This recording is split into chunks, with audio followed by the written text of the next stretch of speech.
अस्सलाम वालेकुम। आज हमारे इंग्लिश लैंग्वेज कोर्स का पार्ट नंबर 45 है और जैसा कि आप लोग जानते होंगे कि आज हम क्या डिस्कस करने वाले हैं। बिकॉज़ हमने कल की क्लास में जो पिछली क्लास हमारी गुजरी है उसमें हमने प्रेजेंट कंटिन्यूस टेंस को डिस्कस किया था और साथ में आपको फ्यूचर सिंपल के कुछ हमने टास्क दिया था करने के लिए WH क्वेश्चंस का।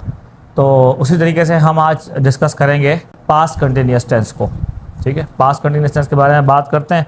बिल्कुल सिंपल है, बनाने का तरीका कोई मुश्किल नहीं है। प्रेजेंट अगर आपको आता है तो पास्ट बनाना आपके लिए कोई इशू नहीं है। पास्ट कंटिन्यूस टेंस किस लिए होता है?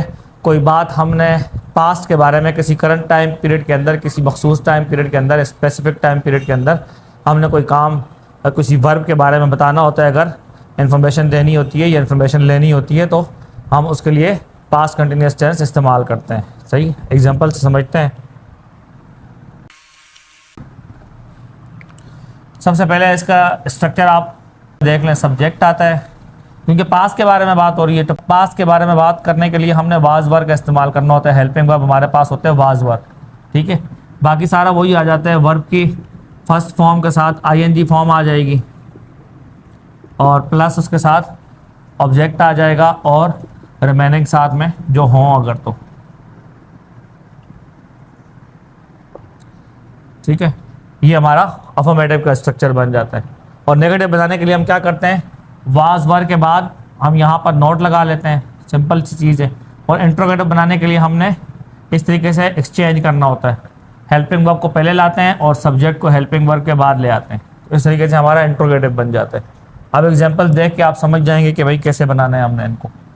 फॉर एग्जाम्पल,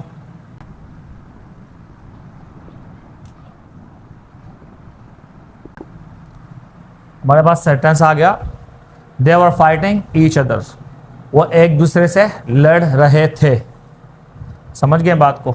अब सब्जेक्ट आ गया दे, वर आ गया हेल्पिंग वर्ब। क्योंकि दे प्लूरल है तो उसके साथ हम वर लेके आए। सिंगुलर के लिए वाज आएगा और प्लूरल के लिए वर आएगा।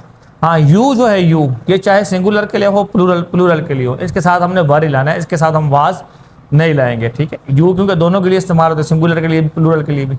तो आप बोलें सर जब सिंगुलर के लिए हम इस्तेमाल कर रहे होंगे तो हम उस वक्त यू वाज कहेंगे, नहीं, गलत हो जाएगा। यू के साथ वर ही आएगा। बाकी जितने भी सब्जेक्ट्स हैं, चाहे नाउन है या प्रोनाउन है, सिंगुलर अगर है तो उसके लिए वाज, प्लूरल है तो उसके लिए वर आएगा। ठीक है, ये अपने ध्यान में रख लिएगा। बिल्कुल सिंपल है, लिखने की ज़रूरत नहीं है इसको। तो ये हमारे पास हेल्पिंग वर्ब आ गया। उसके बाद वर्ब की फर्स्ट फॉर्म के साथ ING भी आ गई। ईच आ गया हमारे, ईच अदर जो है ये हमारे पास ऑब्जेक्ट आ गया इसका। वो लड़ रहे थे, किससे लड़ रहे थे? एक दूसरे से। ईच अदर का मतलब एक दूसरे से। ठीक है, तो वो एक दूसरे से लड़ रहे थे, दे वर फाइटिंग ईच अदर। अच्छा, इसके साथ अगर इसको मैं नेगेटिव बनाऊंगा तो क्या करूंगा? नेगेटिव बनाने के लिए मुझे वर के बाद नोट लगाना है। तो क्या सेंटेंस बन जाएगा? सिंपल है, they were not fighting each other. सही है। इंट्रोगेटिव बनाने तो क्या करना है? वर्ब को पहले ले आएंगे, दे को बाद में ले आएंगे। हेल्पिंग वर्ब पहले आ जाएगा, वर दे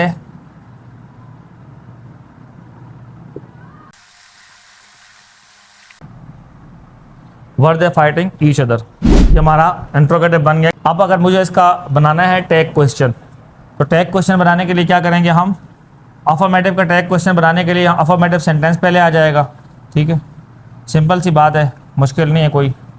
दे were fighting each other, they were fighting each other, comma were और नॉट का कॉन्ट्रैक्शन लाना है हमने। ठीक है, वर और नॉट का कॉन्ट्रैक्शन क्या है? इस तरीके से आ जाएगा।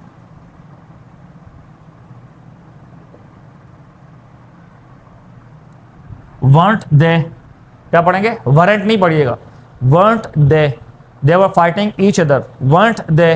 ठीक है, वो एक दूसरे से लड़ रहे थे ना। अगर नेगेटिव बनाएंगे तो क्या होगा? they were not fighting each other, were they। ठीक है, इस तरीके से हमारा टैग क्वेश्चन भी बन जाएगा। तो कुछ सेंटेंसेस आपको दे रहा हूँ बताने के लिए। मैं अफर्मेटिव सेंटेंस बोलूँगा, आपने ये सारे जो मैंने लिख के बताए आपको, ये आपने बताने होंगे। नंबर 1, हम कमरा साफ कर रहे थे। नंबर 2, तुम अपने हाथ धो रहे थे। नंबर 3,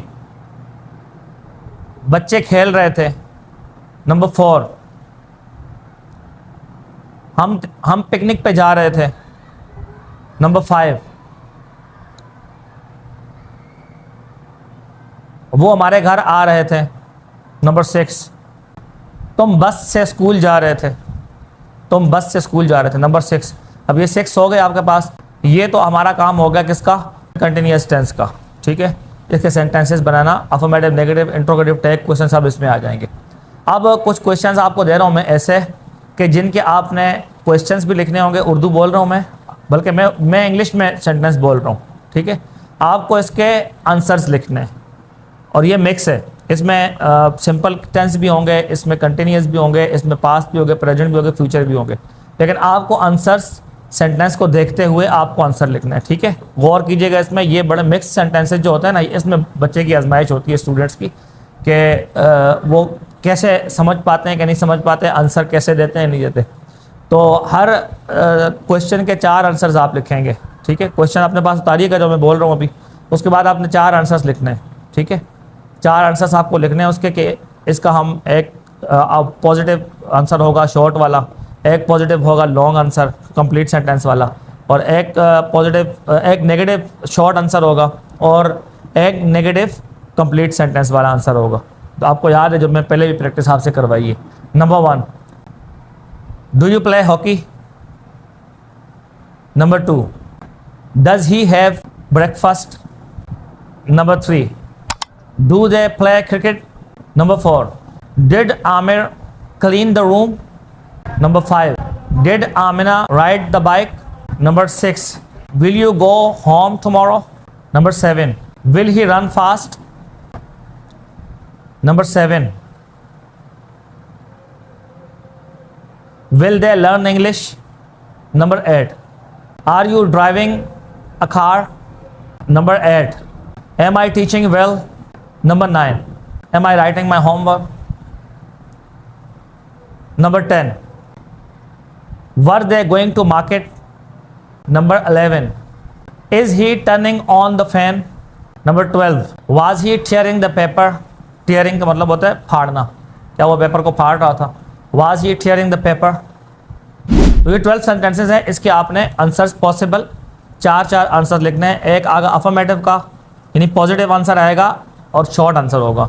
दूसरा पॉजिटिव आंसर होगा लेकिन कंप्लीट सेंटेंस में होगा। तीसरा नेगेटिव आंसर होगा शॉर्ट वाला, और चौथा नेगेटिव आंसर होगा कंप्लीट सेंटेंस वाला। ठीक है, तो ये आपने बना के मुझे सेंड करना है। ये आपका आज का टास्क है। कंटिन्यूस का काम भी है और ये जो मिक्स सेंटेंसेस वाला है ये भी बड़ा अहम टास्क है आपका। तो देखते हैं आप कैसे होमवर्क करते हैं। मिलते हैं नेक्स्ट क्लास में, तब तक के लिए अल्लाह हाफिज़।